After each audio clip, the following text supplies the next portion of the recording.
ஹே WhatsApp guys. Okay. Captain America brave new world படம் இப்போதைக்கு release ஆகப்பட்டிருக்கு. நிச்சயமா இத நீங்க ஹேட் பண்ணுவீங்க.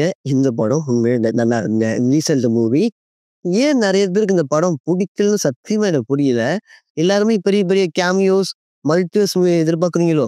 பட் இந்த மூவி ஒரு டீசென்ட்டான கிரவுண்ட் லெவல் மூவி. நீங்க கேமியோஸா எதிர்பார்த்த படம் போயிடாதீங்க. அப்பலாம் ஒண்ணுமே இல்ல. பட் ஒரு டீசென்ட்டான மூவி. Not like that. ரொம்பலாம் ஃபேன்டாஸ்டிக் ஆஹாவோலாம் கிடையாது. பட் ரொம்ப மொக்கையும் கிடையாது. எல்லாருமே வெனம கொண்டாடுறீங்க. பட் இத தூக்கி இப்படி ஒதுக்கிறீங்க. But this movie is wholesome. ஒரு ground level movie and Captain America movie இப்படிதான் இருக்கும்னு ஒரு ட்ரெண்ட் மார்க் இருக்கு. ஸோ இப்படிதான் இருக்கும். பட் ஏன் புடின்னு தெரியல. ஸோ என்னோட ரிவ்யூ அண்ட் தாட்ட இப்போதைக்கு நான் ஷேர் வந்திருக்கேன். So let's start it.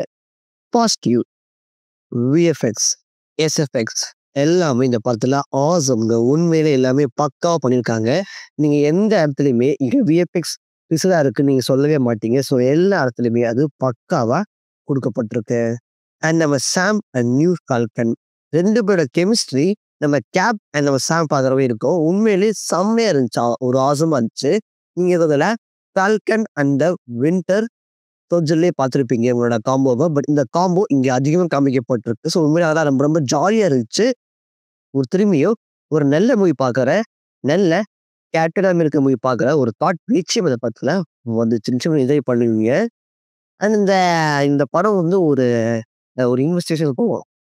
ஒரு பொலிட்டிக்கல் டிராமா பிளஸ் ஒரு கிரைம் இன்வெஸ்டிகேஷன் போகும். பட் ஃபேன்ஸுக்கு இது பிடிக்கலையோ பட் தெரியல. பட் இந்த படம் உண்மையிலேயே இது ரொம்ப ரொம்ப சூப்பரா போச்சு. ஸோ இந்த ஒரு கிரைம் நோக்கி போகுது. யார் பண்ணா? என்ன பண்ணிட்டு இருக்காங்க? அப்படின்னு ஒரு விறுவிறுப்பாவே இந்த படம் ஃபுல்லாவே இருந்துச்சு. அண்ட் லேக் இந்த படத்துல நீங்க எங்கேயுமே லேக பார்க்கவே முடியாது. இந்த படம் கடன்னு ஒரு குட்டி வேற ரன் டைம். இந்த படம் கடன்னு ஓரமா இருக்கும். நீங்க லேக் இந்த படத்துல எதிர்பார்க்க வாய்ப்பே கிடையாது. படம் எங்க ஆரம்பிச்சு எங்க முடிஞ்சுச்சு உங்களுக்கு தெரியுது. அந்த அளவுக்கு செம்ம ஃபாஸ்ட் பேஸ் அந்த படம். அவங்க கூட்டி போயிட்டாங்க.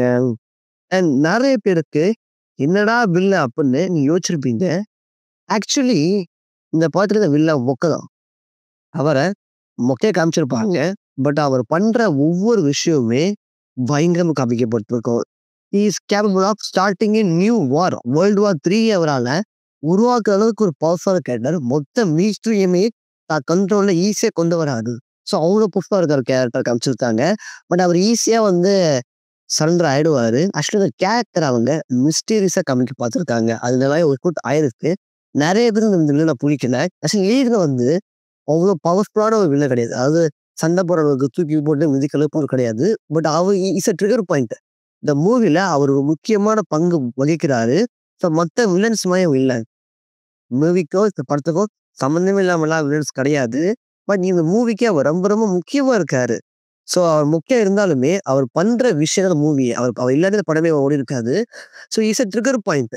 தண்டர்போல்ட் ராஸ் பிரசிடென்ட் தான் கையில வச்சிருக்காரு. மொத்த ஆர்மியுமே அவரு பேச்சு தான் கேட்குது. ஈஸியா எல்லாருமே கண்ட்ரோல் பண்றாரு. யார வேணா அவரால ஃப்ரேம் பண்ண முடியுது. ஸோ அந்த அளவுக்கு பெர்ஃபார்மன்ஸ்ல காமிக்கப்பட்டிருக்காரு. அவரு ஒரு இருட்டுக்குள்ள உட்கார்ந்துகிட்டு இத்தன விஷயம் பண்ணிட்டு இருக்காரு. ஸோ அந்த அளவுக்கு அந்த கேரக்டர் காமிக்கப்பட்டிருக்கு.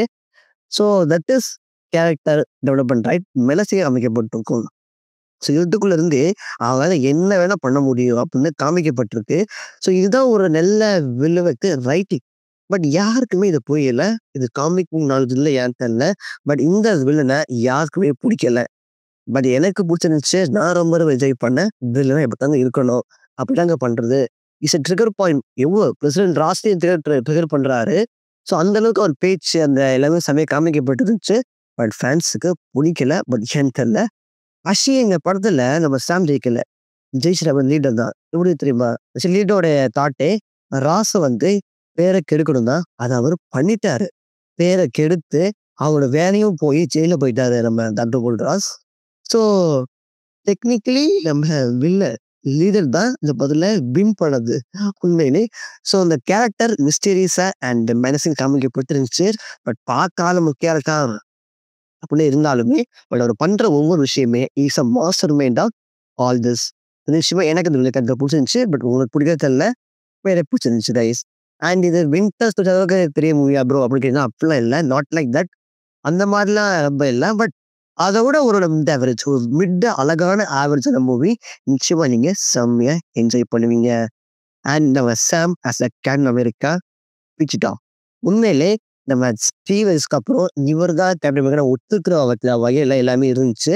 அவர் அந்த டிசிஷன் மேக்கிங்கா இருக்கட்டும், ஒரு முடிவு எடுக்கிறது, அண்ட் டக்கு டக்குன்னு அவர் வந்து அந்த விஷயத்த மாத்துறது, மத்தவங்க ஹெல்ப் பண்ண நினைக்கிறது, அண்ட் தண்டர் போல்ட் ராஸ எதிர்த்து பேசுறது. ஸோ அந்த ஒவ்வொரு கேப்டனோட அந்த எல்லா பெர்ஸ்பெக்டிவ்மே அழகா காமிச்சிருந்தாங்க.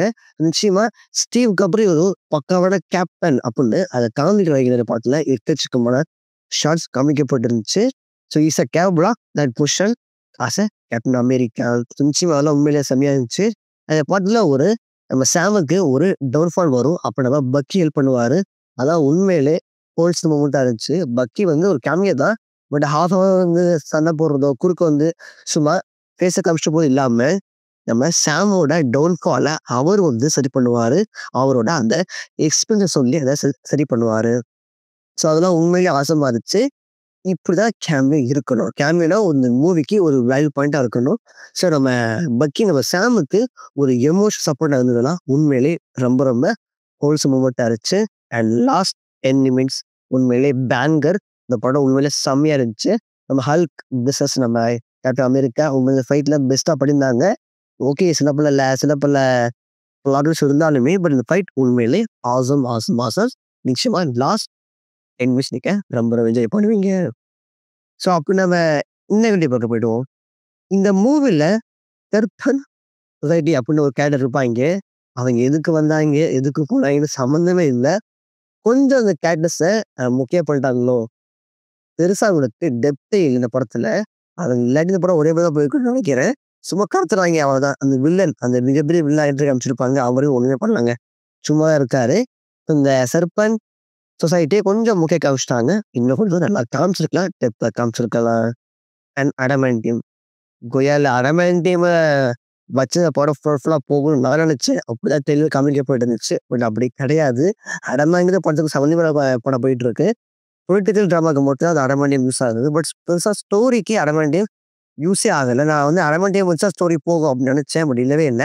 அந்த செலஸ்டியல் அப்படியே க க க கடக்குறான். பெருசா பொறுத்தவன் அதே மாரி தான் இருக்கான். பெருசா அவன் அதுக்குள்ள டெப்த்தா போயி, என்ன ஆயிட்டு இருக்கு? இத பத்தி மக்கள் நெனைக்கிறாங்க. இந்த உலகம் எப்படி இது வந்து போடிட்டு இருக்கு? அப்படின்னு எதுவுமே காமிக்கவே இல்ல. 3 நாடு ஜப்பான், இந்தியா அண்ட் நம்ம யுஎஸ்ஏ. இவங்க கூட இருக்கிற அந்த பொலிட்டிக்கல் ட்ராமா தான் காமிக்கப்பட்டிருக்கு. இந்த வேர்ல்டு எப்படி இத பாக்குதுன்னு காமிக்கவே இல்ல. அந்த செலஸ்டியல் அப்படியே கிடக்குறான். ஸோ அத பத்தி ஒண்ணும் காமிக்கல. ஸோ எல்லாருமே ஈஸியாவே ஒப்பந்தத்த பண்ணிட்டாங்க அப்படின்னு சொல்லப்படுது. எப்படின்னு தெரியல. பட் அந்த அடமான்டியம் டெப்த்தா அவங்க கூட்டியே போல. நான் நெனச்சது அந்த செலஸ்டியல வச்சா ஸ்டோரி போகும். அடமான்டியம் தான் ஒரு மிகப்பெரிய கோர்ப்புன்னு நெனச்சா, அப்படி கிடையாது. அது ஜஸ்ட் ஒரு ஸ்டோரிக்கு ஒரு முத்து மாரி தான். மத்தபடி இது பெருசாலாம் ஒண்ணுமே இல்லங்க. அண்ட் நம்ம லீடர் லுக், வில்லன் லுக் எனக்கு ஒரு மாரியே புடிக்கல. Actually as a comic book ஃபேனா எனக்கு சத்தியமா புடிக்கல. காமிக் புக்ல ஒரு வேற மாரி இருப்பாரு. பட் இதுல கொஞ்சம் விகாரமா, பார்க்கவே ஒரு ஏலியன் மாரி காமிக்கப்பட்டிருந்துச்சு. கொஞ்சம் எனக்கு அது புடிக்கலங்க. இந்த ஐபட்ல வர மாரி காமிக்கப்பட்டிருந்தாங்க அந்த கேரக்டர. எனக்கு அது கொஞ்சம் புடிக்கல. பட் மத்தபடி இது இல்ல கேரக்டர்லாம் ஓரளவுக்கு நல்ல கேரக்டர் தான். இன்னும் கொஞ்சம் காமிச்சிருக்கலாம் மனசிங்க. கொஞ்சம் அண்டர் வெல்மிங் பண்ணிட்டாங்க. பட் நல்ல கேரக்டர். உண்மையிலேயே பெஸ்ட்டு. அண்ட் நம்ம ஹல்க் கொய்யால ஹல்க் வராது ப்ரமோட் பண்ணி போஸ்டர்ஸ ட்ரெய்லர்ன்னு அல்லது ஹல்க்க ப்ரமோட் பண்ணிட்டு ஹல்க் வர்றது வெறும் 4 to 5 மினிட்ஸ் மட்டும்தான். இந்த இவ்ளோ ரன் டைம்ல அவருக்கு வர்றது 4 to 5 நிமிஷம் மட்டும் தான். மத்த எல்லா ஷாட்லயும் அவர் வரவே மாட்டாரு. வராருன்னு ஜஸ்ட் இது காமிப்பாய்ங்க. ஆனா வரவே மாட்டாரு. கொய்யால அவர வச்சு தான் ப்ரமோட் பண்ணீங்க அப்படி கேட்காம இருந்துச்சு. பட் அவர் ஹல்க் வர சீன நீங்க என்ஜாய் பண்ணுங்க உண்மையிலே கைஸ். எப்பல்லாம் ரிடல்க்கு வராரோ, முன்னாடி வருவாரு. வரும்போது நீங்க என்ஜாய் பண்ணுவீங்க. உண்மையிலே அப்பா வந்துட்டாங்கடா அப்படி என்ஜாய் பண்ணுவீங்க. அண்ட் கடைசியில ஹல்க்குக்கு பேரு நம்ம கேப்பா அப்படின்னு கேட்கிற மாரி இருக்கும். சாம் அப்படின்னு கேட்கிற மாரி இருக்கும். ஏன்னா ஹல்க் இவ்வளோ பெரிய ஒரு கேரக்டர் அவரோட சாமா அப்படின்னு வச்சிருப்பாய்ங்க. அது கொஞ்சம் மொக்கையா இருந்துச்சு. நம்ம தலையில பச்சை கலர் ஹல்க் நம்ம ப்ரூஸ் பேனர் வந்தா உண்மையிலே படம் தெறியா இருந்திருக்கும். பட் அவர் வரல. பட் அந்த எல்லா மார்வல்ல பண்ற அந்த கிளீஷேவான ஒரு ஸ்டோரி. கடைசியில பேசுவாய்ங்க. உள்ள தெரிஞ்சிருவான். எதுக்குடா அந்த படத்த ஓப்பனிங்கே பேசலாமாடா? அப்படி கேட்கிற மாரி இருக்கும். ஸோ கொஞ்சம் அந்த பேசியே தீர்த்தது எனக்கு இன்னமும் அந்த மாறுபட்டு போகலையா அப்படின்னு இருக்கு. இது ஒரு சூப்பர் மூவிக்கு கிரஷ்ஷாவே மாறிடுச்சு. ஒரு சாபம் ஆயிடுச்சு. வில்லன்ஸ பேசியே தேத்திடுறாய்ங்க. அண்ட் பெருசா நீங்க வில்லன் எதிர்பார்க்கக்கூடிய விஷயம் இந்த படத்துல. பெருசா வில்லன்லாம் கிடையாது. ஒரு பொலிட்டிக்கல் டிராமா பிளஸ் ஒரு கிரைம் த்ரில்லர். இன்வெஸ்ட்மென்ட் மட்டும்தான். பெருசா வில்ல வந்து ஹாசாவா வரான்ப்பா, அவன் அடிக்கிறான்ப்பா, இவன் இவ்ளோ ஒரு வில்லன்ப்பா அப்படிலாம் கிடையாது. ஒரு நல்ல ஃபைட் இருக்க லாஸ்ட்ல ஒரு டீசென்ட்டான ஒரு கைஸ். நிச்சயமா இத படத்துக்கு நீங்க போனீங்க, என்ஜாய் பண்ணுவீங்க. நிச்சயமா உங்களுக்கு 1 ஹவர் 40 நிமிஷம் நினைக்கிறேன். 40யோ 50 நிமிஷம் நினைக்கிறேன். இந்த படம் உண்மையிலேயே ஆசமா இருந்துச்சு. நீங்க இந்த படத்துல லேக் எதிர்பார்க்க முடியாது. அ பிக்சர்ஸ விட உண்மையிலேயே சூப்பரா இருந்திருக்கும். பட் நிச்சயமா படமா ஒர்க் அவுட் ஆகுது. செக் பண்ணி பாருங்க. ஒரு நல்ல கிரவுண்ட் லெவல் மூவி. எனக்கு ஆஸ் அ காமிக் ஃபேனா ரொம்ப ரொம்ப புடிச்சிருக்கு. நான் 10க்கு 8 குடுப்பேன் நிச்சயமா. உங்களோட ரிவ்யூஸ கீழ கமெண்ட் பண்ணுங்க. நான் தெரிஞ்சுக்கிறேன். அண்ட் உங்க தாட்ஸ் என்ன? மறக்காம கீழ கமெண்ட் பண்ணுங்க. நான் உங்கள அடுத்த ஒரு ஆசைய பார்க்குறேன். அன்டில் பாய்.